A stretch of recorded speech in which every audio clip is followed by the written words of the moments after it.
My name is Harvey Ellison. I'm 76 years old, and for the last 6 years, I've lived in a house that isn't mine, under a roof that shelters me but never truly accepts me. They say growing old is like returning to childhood, but that's a lie told by people who've never sat alone in a basement with their dignity leaking out drop by drop like water from a rusted pipe. I used to have a life, a wife, a home. I used to have respect. Now I have a mattress on a concrete floor, a metal chair, and a narrow window near the ceiling that lets in a sliver of light, just enough to remind me of everything I lost. I was a staff sergeant in Vietnam. 2 tours. Came back with shrapnel in my left shoulder and a scar across my rib cage that still burns when it rains.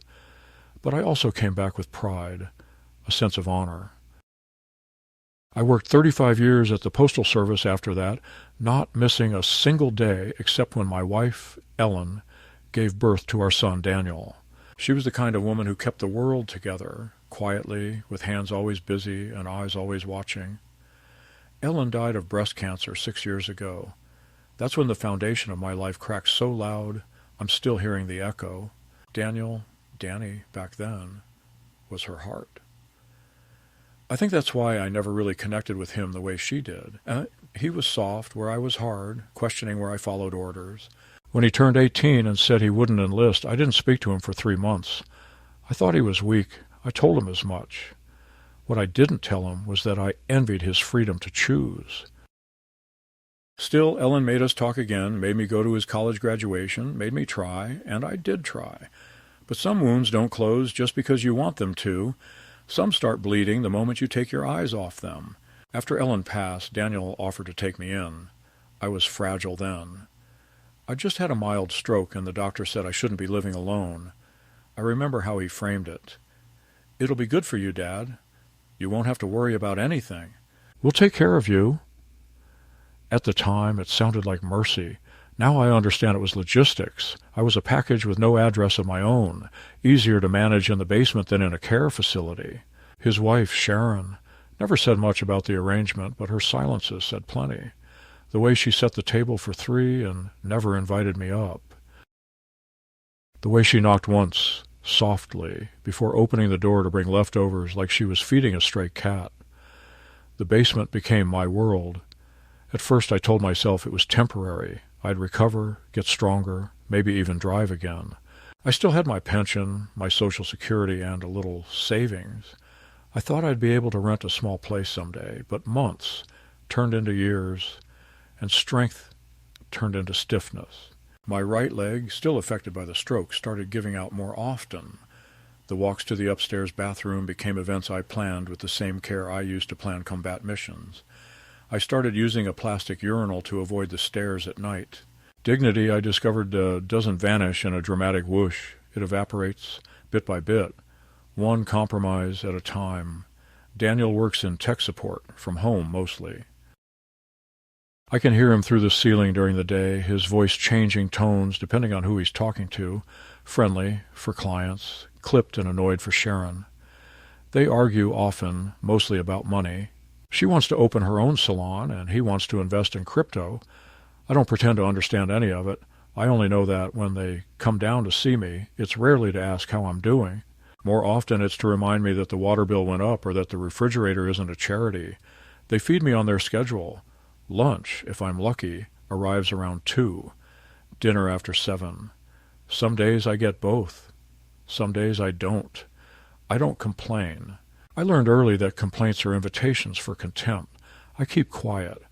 I read old newspapers, I do crossword puzzles until the clues start repeating themselves. I watch the basement window and measure the hours by the position of the sunbeam across the floor. I keep my military medals in a shoebox under the bed. Sometimes, late at night, I take them out, one by one, and hold them in my hands. Bronze Star. Purple Heart. They feel heavier now than they used to, maybe because they mean less, maybe because they're the last pieces of a man who used to matter.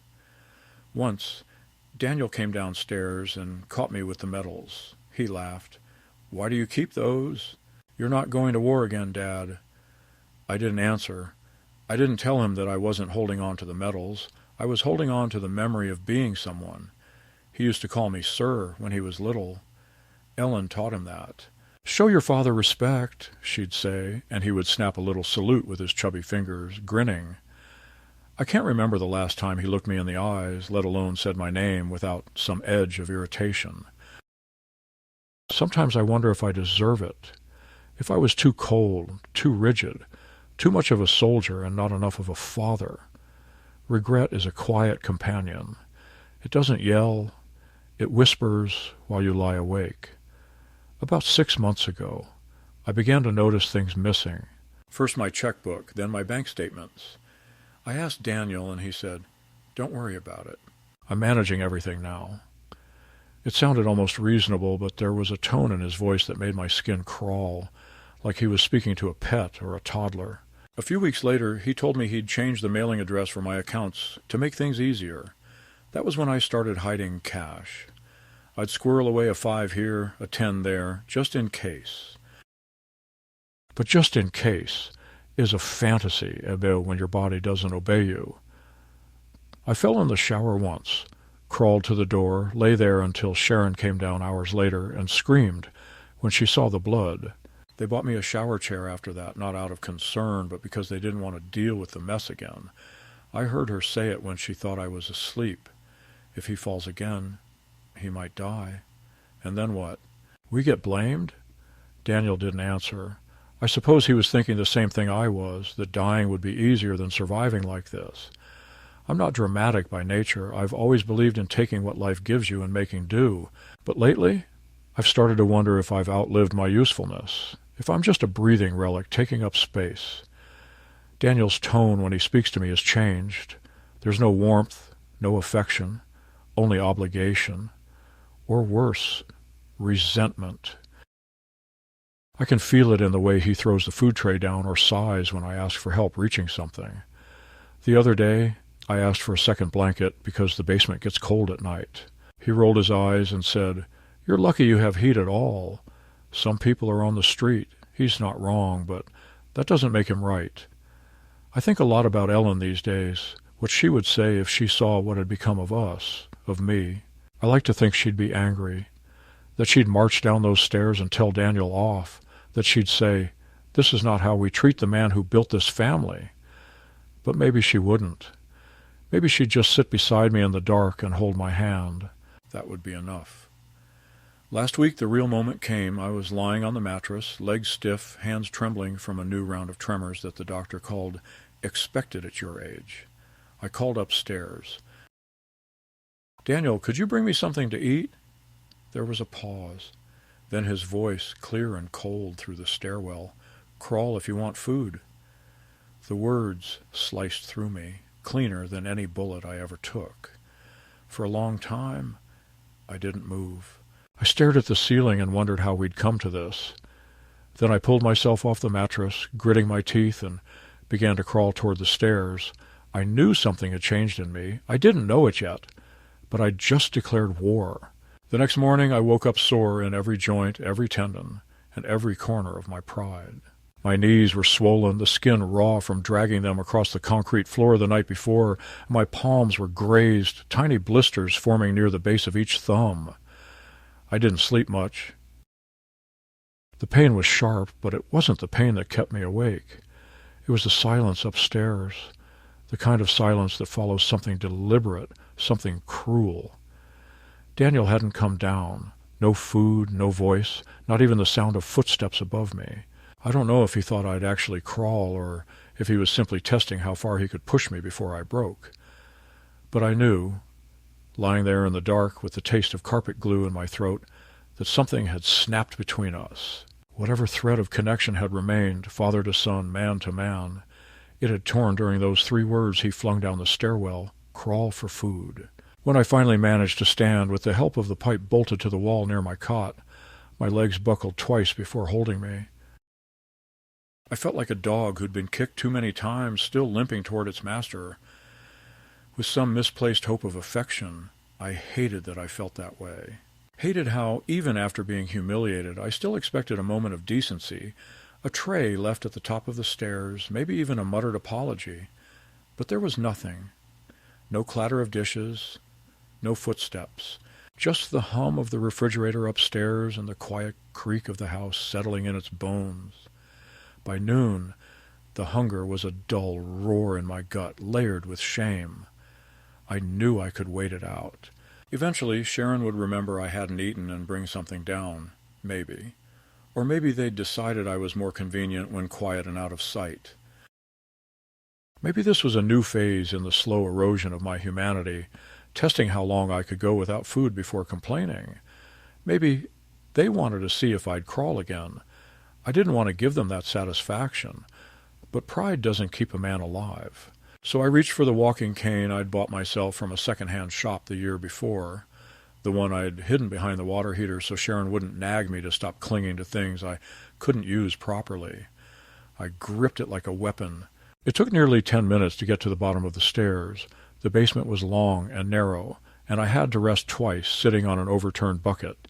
My breath wheezed in and out of my chest like an old accordion, each inhalation sharp and ragged. The stairs loomed above me like a mountain, 13 steps. I knew that because I had counted them every day since moving in.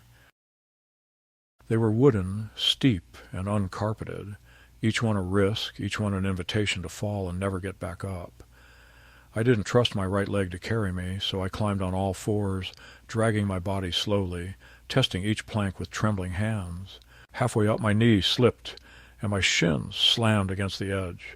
The pain was immediate and bright, like electricity surging through bone. I nearly tumbled backward, but I caught myself, teeth clenched so hard I thought they'd crack. At the top of the stairs I paused. I didn't know what I expected to find. A meal on the counter? An apology scribbled on a napkin? Instead, the kitchen was empty. Spotless, in fact. The lights were off. The fridge hummed. The countertops gleamed. There were no sounds of life, no TV, no voices. I limped toward the fridge and opened it. Inside there was plenty. Roast chicken wrapped in foil, a container of mashed potatoes, cut fruit in a plastic bowl, yogurt, eggs, salad greens. They were eating well, just not feeding me. I stood there for a full minute, staring at the food, unsure if taking it would be considered theft in their eyes. Then I remembered. This was my pension, my Social Security check, my life they were living. I reached in and grabbed the container of chicken, wincing as the cold bit into my scraped fingers. That's when I heard it. A giggle, faint, almost childlike. I turned toward the living room and saw the glow of a phone screen through the half-closed door. Sharon's voice followed, hushed, but audible. He actually did it? You filmed him? A pause, then another giggle. Send it to me. That's too good not to share. I felt my legs buckle again, but not from weakness this time, from something deeper, from humiliation so thick it felt like cement in my lungs. They had filmed me, crawling, struggling. Reduced to a trembling old man on his hands and knees, desperate for food, and they'd turned it into entertainment, content. I couldn't breathe. I leaned against the fridge, feeling the cool air from the open door sweep against my face. I didn't confront them, I didn't shout, I didn't demand they delete the video. I didn't ask who else had seen it or if they'd posted it online. I just closed the fridge, took the container of chicken, and went back down the stairs as quietly as I could, one hand clutching the railing, the other shaking with the weight of what I'd become in their eyes. In the basement, I ate with my hands. No fork, no napkin, no dignity. Just meat torn apart by crooked fingers and a hunger that was no longer just physical. It was spiritual, existential. It was the hunger to matter again, to be seen not as a burden, but as a man. That night I didn't sleep. Instead, I sat at the small folding table near the furnace and started writing. Not a letter, not a journal, a plan. Every mission starts with a plan.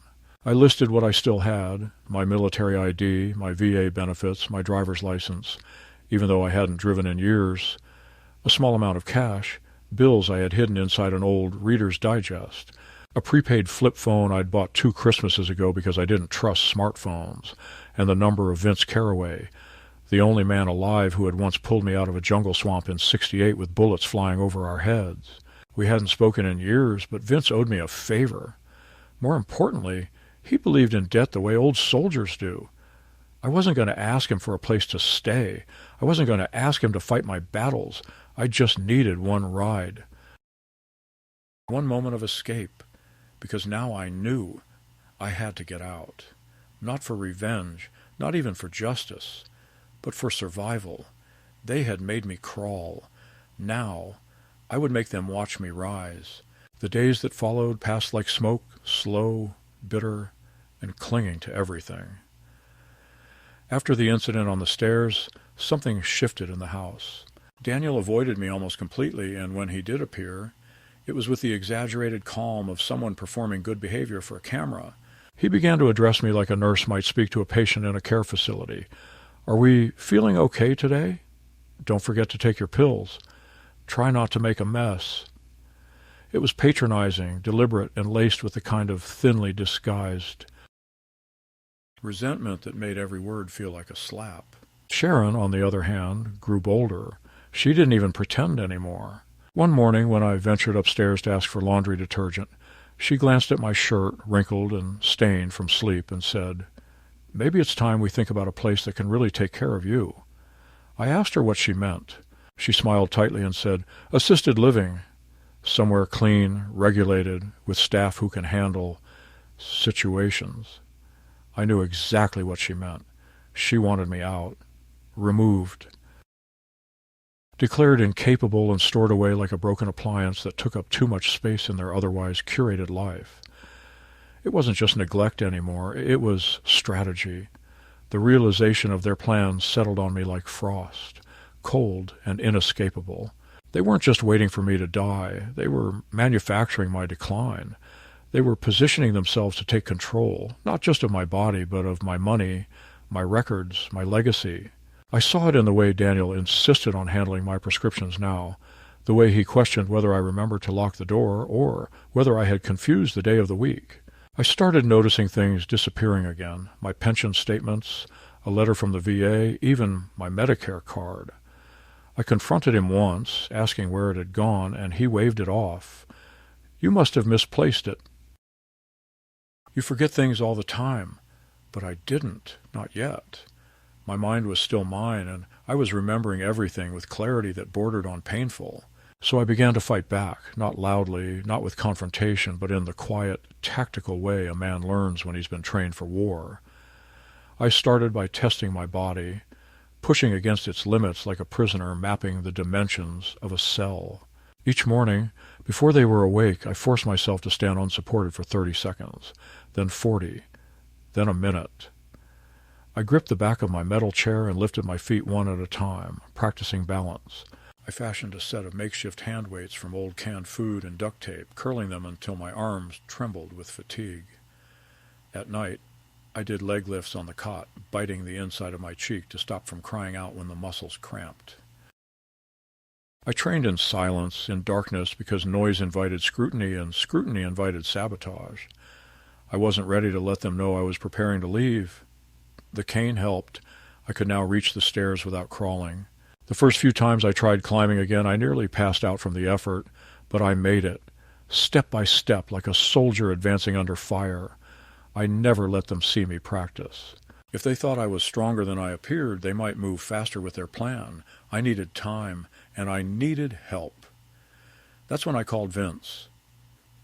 It took me 3 tries to dial the number correctly on the prepaid flip phone. My fingers were stiff, and my eyes had grown used to squinting in dim light. When Vince answered, his voice was hoarse with sleep, though it was well past noon. "Caraway," he said flatly. I waited a moment before speaking. "It's Ellison." A beat of silence followed. Then, "Jesus Christ, I thought you were dead." "Not yet," I said, "but I might be if I don't get out of here." I didn't give him every detail, just enough, that I was living in a basement, that my son was trying to take control of my accounts, that I needed a ride out, a safe place to think. Vince didn't ask questions. He said, "Give me 3 days. I'll come get you at night." I thanked him. He said nothing. That's how it always was with Vince. Silence was his version of loyalty. Now I had a deadline. 3 days to prepare, 3 days to organize my documents, gather what little cash I had left, and arrange for my escape without arousing suspicion. I began hiding things around the basement, taping spare cash into hollowed-out book spines, rolling my IDs inside socks, even disassembling an old flashlight to stash my prescription list inside. I packed my duffel bag in layers, papers at the bottom, clothes and toiletries above. I taped a note to myself inside the front flap. "You are not crazy. You are leaving because they made you." I was worried that in the confusion, in the fear of sudden change, I might doubt myself. That note became my anchor.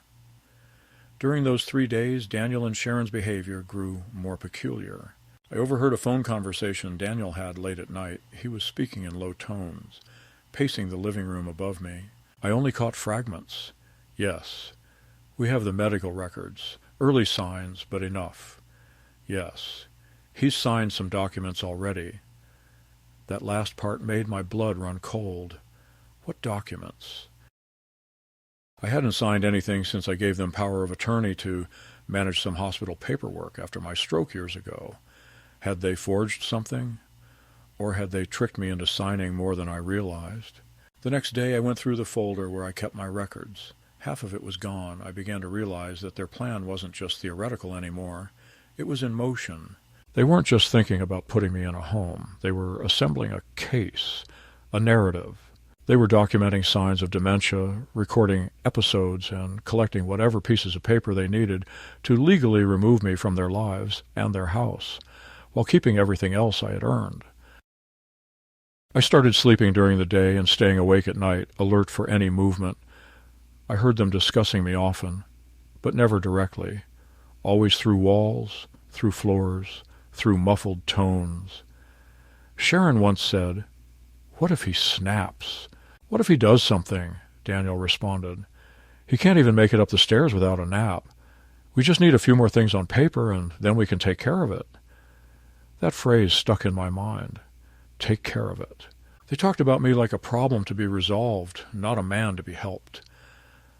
On the final night before Vince was due to arrive, I sat awake in my chair, fully dressed, bag packed, cane at my side. I rehearsed every step of the plan in my mind. I would wait until I heard them go to bed. Then I'd disable the basement door latch from inside, a trick I'd figured out using a fork and rubber band. I'd exit through the side door, leave the house on foot, and meet Vince 3 blocks down near the old gas station, where the payphone used to be. I hadn't felt that focused since my days in the jungle. My heart was pounding, not with fear, but with purpose. The kind of purpose a man forgets he's capable of once others start treating him like a piece of furniture. I didn't leave a note. I didn't want to give them the satisfaction of a goodbye or an explanation.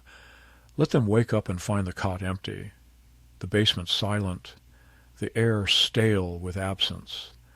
Let them panic. Let them wonder if I'd finally died on their watch.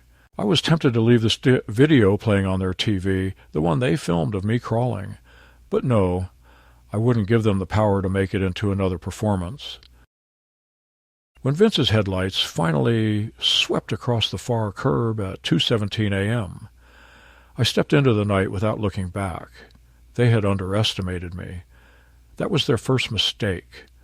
Their second was thinking I had nothing left to lose. But I still had one thing. One precious, burning thing they hadn't stolen yet. My will. Vince didn't speak for the first 15 minutes of the drive, which suited me fine. We rode in silence through the empty streets, the town shrinking behind us like a forgotten idea. He drove a beat-up Ford pickup, smelled faintly of tobacco and engine oil, and wore the same patched leather jacket he'd had back in the 80s. His hair was thinner now, mostly gray, but his hands were still strong and his presence steady in a way that made me feel like I hadn't vanished completely from the world. The radio was off. The only sounds were the hum of the engine and the occasional rattle of a toolbox behind the seat. When he finally spoke, it was like he hadn't taken a breath in years. "You looked worse than I expected," he said, without glancing over. I didn't reply. There was nothing to say. I was worse than I'd expected, too. "How long's it been like that?" he asked.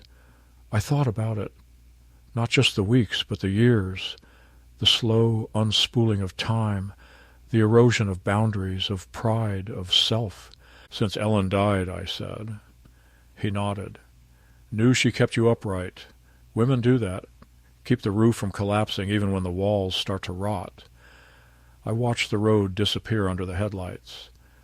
I didn't think it would get that bad, I muttered. Didn't think he'd... I stopped. Saying it out loud made it real in a way that hurt more than the truth should have. We drove until dawn. Vince took me to a small cabin outside Janesville, the kind people used for fishing weekends or illicit affairs.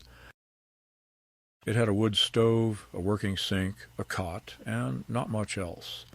But it was warm, private, and smelled like cedar and rust instead of mildew and disrespect. I could breathe. That was the first thing I noticed. I could actually breathe without the weight of someone else's disappointment pressing down on my chest. Vince handed me a thermos of coffee and sat on the porch, lighting a cigarette. You're safe here for a few days, he said. But after that, you'll need a plan. I nodded. I already have one.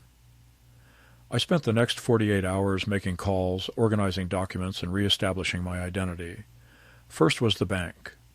I needed to know if Daniel had touched my accounts. I used a public library computer under a fake name and logged in, using old passwords I'd memorized like prayers. What I found confirmed everything. 2 large withdrawals, one for $5,000, the other declined for $20,000, both attempted the day after I left. He'd wasted no time. He thought I was already legally helpless. Next, I called my attorney, an old colleague named Norwood from my days in the postal union. He hadn't heard from me in years, but remembered my name. I explained the situation. He didn't sound surprised. This happens more than you think, he said. Family thinks you're frail, starts maneuvering behind your back.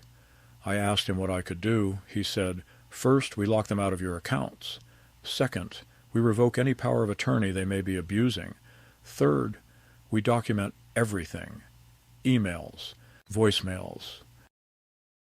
Any evidence they've tried to present you as incompetent. While Norwood got to work, I wrote out a detailed timeline of everything that had happened over the last 2 years. Every slight, every missing document, every whispered conversation I overheard through the vents. I included the video. I didn't have a copy, but I described the incident, what I heard, what I saw, and who witnessed it. I wasn't going to let it disappear into gaslit memory. That crawl up the stairs, the humiliation in their laughter, that was the moment I lost my fear of retaliation. When someone films you suffering and calls it content, they're no longer your family. They're predators. Norwood connected me with a doctor, someone outside the local network, someone who didn't know Daniel or Sharon or their narrative. I underwent a full cognitive evaluation, not because I doubted my mind, but because I needed proof. It took 4 hours. Memory tests, logic puzzles, language recall, coordination exams. When it was over, the doctor looked at me and said, "You're sharper than most 50-year-olds I see." I nodded, silently grateful, though not surprised. I hadn't lost my mind. I'd lost my power. That was what they were trying to take. The diagnosis report became the first official nail in the coffin of their scheme. On the 3rd day, Vince returned to check on me. He brought supplies, canned food, clean clothes, and an old rotary phone he said was less trackable. He also brought news. They called me, he said. Your son. Wanted to know if I'd seen you. Claimed you wandered off. Said you were a danger to yourself. I stared at him. What did you say? Told him I hadn't seen you since Nam hung up before he could fish. I nodded. They're scared, I said. They should be. That night, I stood outside the cabin and looked at the stars. I hadn't seen them in years. The basement had no view, and the city lights drowned everything above into a dull gray haze. Out here, the sky was open, expansive, like the world had suddenly remembered I existed. I felt something stir in my chest, not joy, not peace exactly, but resolve. I wasn't going to disappear. I wasn't going to die quietly so someone else could live more comfortably. I was going to remind them what I was made of, what kind of man they had tried to break.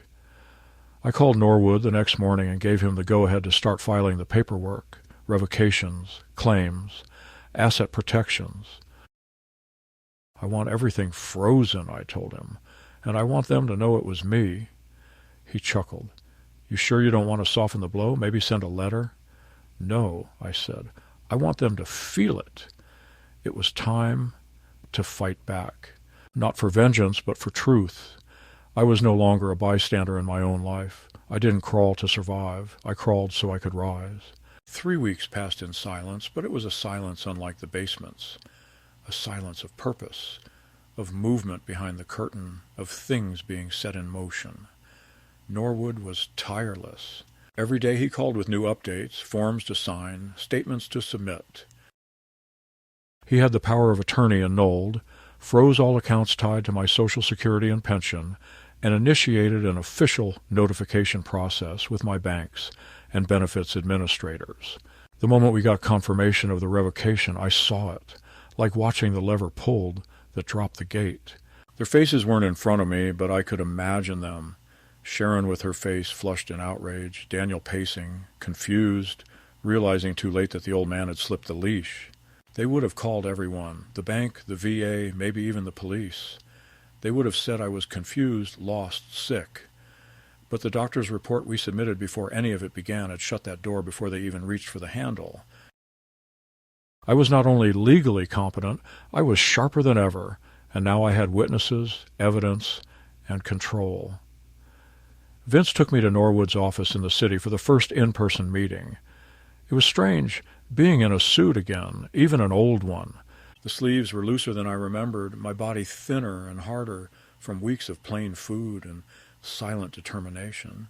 Norwood, a barrel-chested man with tired eyes and the calm energy of someone used to cleaning up legal wreckage, sat across from me and unrolled a blueprint of options. We can pursue charges, he said. Elder abuse, financial fraud, misrepresentation, but I think the faster path is civil. You want distance, right? You want freedom, not revenge. I nodded slowly. I want my life back, I said. And I want to make sure they don't do this to someone else. He steepled his fingers and looked at me seriously. Then we go for guardianship immunity, asset retrieval, and retroactive claim of financial exploitation. That means proving a pattern. Can you document what they took? I handed him a folder I'd been building for weeks, handwritten notes, copies of statements I'd managed to recover, the bank logs showing unusual withdrawals, and a detailed ledger of items that had gone missing from my files. There was also a list of witnesses, nurses, the pharmacist, the mail carrier who noticed my checks stopped arriving, and even a neighbor who once asked Sharon why I never came outside. We may not get it all back, Norwood warned, but they'll wish they never touched $1 of it. At the same time, we filed to contest ownership of the house. When I'd signed over part of the proceeds from the sale of my own home after Ellen died, Daniel promised me I'd be a co-owner on the new place, that I'd always have a roof. The paperwork told a different story. The deed had been altered, quietly, incrementally, until I was listed as a co-borrower, not a co-owner, with no controlling interest. But what Daniel didn't know was that I had kept a copy of the original arrangement in a locked box Ellen had given me for our anniversary. Norwood reviewed it and smiled. "This changes everything," he said. "We'll file for partition. They either buy you out or we force the sale." That was the blow I wanted, the slow, precise turning of the wheel in my favor. They had filmed me crawling. Now they'd crawl through paperwork, through courtrooms, through shame. Then came the unexpected twist. Sharon's sister contacted me. I didn't know her well. We'd only met twice, briefly, at holiday dinners. But her voice on the phone was tentative, apologetic, and laced with something that sounded like guilt. "I heard about what happened," she said. I don't know the whole story, but I've been meaning to tell someone. I stayed quiet, waiting. She took a breath. "Sharon, she talked about moving you to a long-term care facility, not for medical reasons. She said it would give them legal clarity. She was trying to declare you mentally incompetent. I didn't agree with it, but she said it was the only way to keep their finances stable. They'd already taken a line of credit out against your accounts." "Daniel said you didn't need the money anymore." I closed my eyes as she spoke, not out of surprise, but out of something colder. Confirmation. They had been planning it all along. Not just ignoring me, not just humiliating me. They were building a world where I didn't exist except as a source of cash. "Thank you," I told her. "I hope you never have to be on this side of that kind of betrayal." As Norwood began filing formal accusations of financial abuse, a new problem arose. Daniel had retained a lawyer. I expected that. What I didn't expect was the direction they took. They weren't denying the money transfers, the power of attorney changes, or the attempts to alter legal ownership.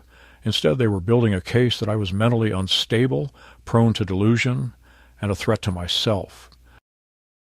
They submitted fake medical evaluations, notes with forged signatures, and one completely fabricated document claiming I had tried to light a fire stove in the basement with a match and nearly caused an explosion. Norwood was furious. "This is perjury. This is criminal," he muttered. But I wasn't surprised. They'd lost control of me, and now they wanted the court to put the leash back on. But it was too late. We responded with our own documentation. The real medical exam, signed and notarized by 3 specialists, recorded statements from healthcare workers attesting to my condition and clarity, even the call logs showing how I had reached out for help weeks before I left. More importantly, we submitted evidence of the video, Sharon's voice in the background laughing, mocking. That clip, though we didn't possess the original file, had already been shared in a private message by one of Sharon's co-workers. She had forwarded it to another colleague with the message, "Can you believe this old guy? Should have crawled faster." We traced the message, obtained a copy, and submitted it. That was the nail. The kind of cruelty no jury would ignore. By now, news had begun to circulate, slowly, quietly. I wasn't a public figure, but local press had picked up on the case as part of a wider feature on elder abuse. A journalist reached out to me. I didn't agree to an interview, but I told him one thing. This happens every day to people without lawyers, without friends, without anyone watching. If my story helps one of them, then it's worth it. Daniel and Sharon called me one final time. I let it go to voicemail. His voice was ragged, panicked, defiant. "You don't have to do this, Dad. We can fix this. You're confused. You're just tired. Come home. We'll talk it out." Sharon's voice came in at the end, whispering something I couldn't quite make out, but the tone was unmistakable. Fear. Not of me, but of what they had set in motion and could no longer stop. I didn't respond. There was nothing left to say. The wheels were turning. The house was under threat of partition. The courts were reviewing the fraud charges. Their accounts were being investigated for misuse of federal benefits. And I was free. Not just physically, but psychologically. I had broken the frame they tried to force around me. I was no longer the man in the basement. I was the man who came back up the stairs and kept going. The hearing took place on a rainy Thursday morning, one of those Midwest storms that seems to crawl across the sky like a slow punishment. I didn't wear a suit this time. I wore the same olive green jacket I had worn when I left Daniel's house in the middle of the night, its cuffs still faintly smelling of damp wood and resolve. Norwood met me outside the courthouse steps, a thick binder under one arm, his expression unreadable except for the faint twitch in his jaw that told me he was ready to fight. "Their lawyer's going to push for a delay," he warned. "They're claiming you're still not competent enough to make these claims, but don't worry. We've got more than enough to shut that down." I nodded, but didn't speak. I didn't need words. What I needed was to look them in the eye, to be present in the room they never imagined I'd enter again, not as a burden or a ghost, but as a man standing on his own feet. Inside the courtroom, the walls were too white, the lighting too sterile, and the air too cold for what was about to happen. Daniel sat at the table to the left, Sharon beside him, her hands tightly clasped in her lap, like she was praying for a reality where none of this had happened. He looked different, older, thinner, with dark circles under his eyes and a nervous tick in his right cheek I didn't recognize. Maybe he had lost sleep wondering if the man he filmed crawling would dare to rise again in front of strangers, in front of the law. Maybe he never really thought I'd survive being discarded. but here I was. The judge was an older woman with gray hair tied back in a bun, the kind of face that had seen through more lies than most people spoke in a lifetime. She addressed both parties briskly and asked for opening statements. Norwood stood and spoke with the calm, deliberate rhythm of someone who knew the weight of each word. He didn't dramatize. He laid out the facts: the power of attorney obtained under false pretenses, the financial activity inconsistent with elder care, the attempt to establish guardianship without medical necessity, the submission of fraudulent documents, and, finally, the social and psychological abuse evidenced by the video clip. This is not simply a case of misunderstanding, he concluded. This is a calculated attempt to exploit a vulnerable man under the illusion of care. Their lawyer, a thin man in an ill-fitting navy suit, tried to pivot. He spoke of confusion, of generational miscommunication, of the stress that caregiving imposes on young families. He portrayed Daniel and Sharon as overwhelmed, perhaps misguided, but fundamentally concerned. They acted out of fear, he said. Fear that Mr. Ellison's declining memory and erratic behavior might endanger him. The judge looked down at her notes without expression. Then she asked the question I had been waiting for.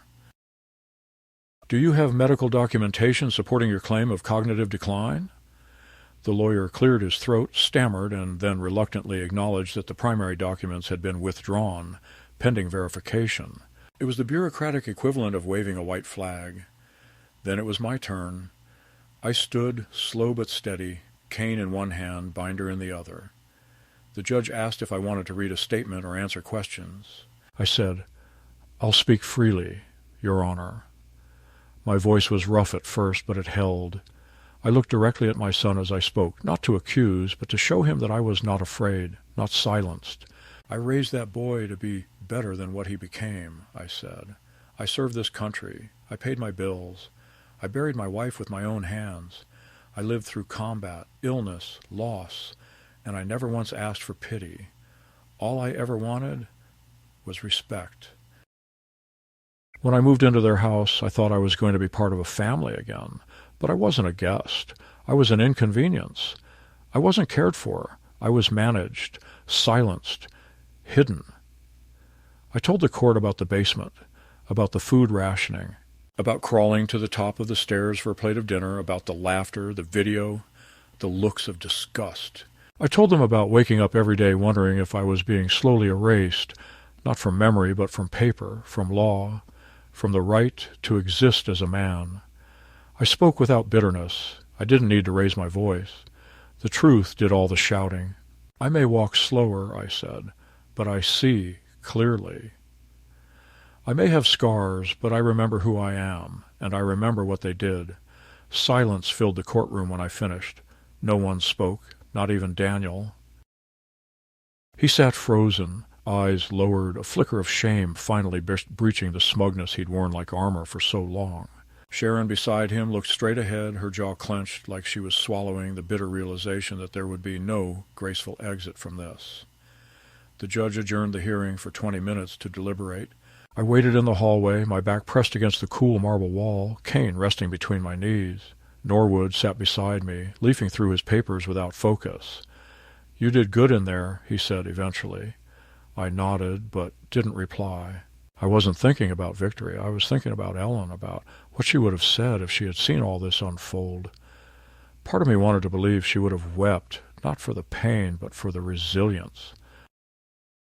Another part feared she would have blamed herself for raising a son who turned on his own blood. But I knew one thing for certain. She would have held my hand when I walked out of that courtroom, and that would have been enough. When we returned to the chamber, the judge didn't waste time. Her decision was swift and final. The petition for guardianship was denied. All powers of attorney granted to Daniel or Sharon were permanently revoked. A civil inquiry into financial abuse would proceed, and a third-party fiduciary would audit the previous 2 years of transactions. Furthermore, a motion to partition the house was accepted, with full rights of ownership investigation under review. The gavel hit the block. It was done. As we stood to leave, Daniel turned to me. He didn't speak, but his lips trembled, and his eyes, those same eyes that once looked up at me after riding a bike for the first time, were hollow now. not from defeat, but from the crumbling of an illusion. He had thought I was broken. He had convinced himself I was already gone, but I wasn't, and he knew it now. I walked past him without a word, not out of malice, but out of peace. There was nothing left to say. I had fought my battle. I had won, and I was ready to start again. Not as a father hoping to be loved, but as a man determined to live on his own terms. The house sold faster than anyone expected, though I wasn't surprised. It sat on a good street with decent schools and a finished basement. Ironic, considering that was the same space they had tried to turn into my grave. Norwood handled everything. After the sale, my share was deposited into a separate account, untouchable by anyone but me. Daniel and Sharon received what they were legally owed, though I imagine it felt more like a punishment than a reward. Their dreams of absorbing my life piece by piece replaced by legal bills, and the growing echo of their own choices. I never heard what happened to their salon plans or Daniel's crypto investments, and I didn't care. The finality of the gavel in that courtroom had severed something deep and permanent. There would be no reconciliation, no forced holiday dinners or hollow apologies. The door was closed, and I intended to keep it that way. I moved into a small cottage 2 hours north, nestled near a lake with trees older than most of the people I'd known. The cabin wasn't much, just one bedroom, a screen porch, and a wood-burning stove, but it was mine. I filled it with books, blankets, and quiet. I rose with the sun and walked short distances each day, measuring progress not by speed, but by steadiness. I made coffee on the stove, read newspapers in the afternoons, and cooked my own meals without needing permission or apology. For the first time in years, I wasn't under surveillance. I wasn't managed. I was simply a man in his own home, and that was enough. Vince came by every week. Sometimes we didn't talk much. We'd just sit on the porch drinking beer and watching the trees move in the wind like slow dancers. He brought me tools, helped fix the door hinge, repaired the chimney, even hooked up an old radio we found at a swap meet. I told him he saved my life. He just shook his head and said, "You would have found a way out eventually. You always do." We didn't talk about the war or the basement or Daniel. Some things don't need words. They sit between men like smoke, visible, understood, and unnecessary to name. One morning in early October, I was chopping firewood behind the house when I saw a figure coming up the path from the main road. It was Daniel. I knew it before I could see his face. The way he walked, the slight stoop in his shoulders, the shape of his frame I had memorized long ago. For a moment I thought about going back inside, locking the door, pretending not to be home. But something kept me rooted to the spot, axe in hand, heart steady. He approached slowly, like a man uncertain whether the house before him was friend or foe. His face was drawn, paler than I remembered, with dark hollows under his eyes. His clothes were clean but wrinkled, his shoes dusty from the walk. When he finally reached me, he didn't speak right away, just looked at me, then at the axe in my hand, then back at me. "I didn't know where else to go," he said at last, voice brittle as twigs. I said nothing. I simply waited. He looked down at the dirt, then slowly dropped to his knees in front of me. "I was wrong," he whispered, "about everything. About you. About what we did. I thought you were weak. I thought you wouldn't fight back. I didn't think you'd survive it." His voice cracked. "I didn't think you were still my father." I looked at him, this grown man who had once ridden on my shoulders at the county fair, who had once brought me handmade cards on Father's Day with crooked letters and glue-stuck corners. And now he knelt before me, not out of ceremony, not in apology, but because he didn't know how to stand in front of the man he'd tried to destroy. For a long time I didn't move. Then I spoke, slowly, deliberately. "Crawl if you want food." He flinched. The words landed hard, the way they were meant to, a mirror held up to his cruelty. But then I dropped the axe into the grass and stepped forward. "No," I said. "I won't do to you what you did to me. That's not who I am. But that doesn't mean I forgive you." He looked up, tears in his eyes. I helped him to his feet. "You're not welcome here, Daniel. Not now. Maybe not ever. But you can walk back to that road with your head high and think about what kind of man you want to be next time someone trusts you." He nodded, trembling, then turned and left without another word. As I watched him disappear down the trail, I felt no triumph, no bitterness, no relief, only clarity. The war was over. I had won, not by destroying my enemy, but by refusing to become him. And in that quiet, solitary moment, I felt something I hadn't felt in years. I was free.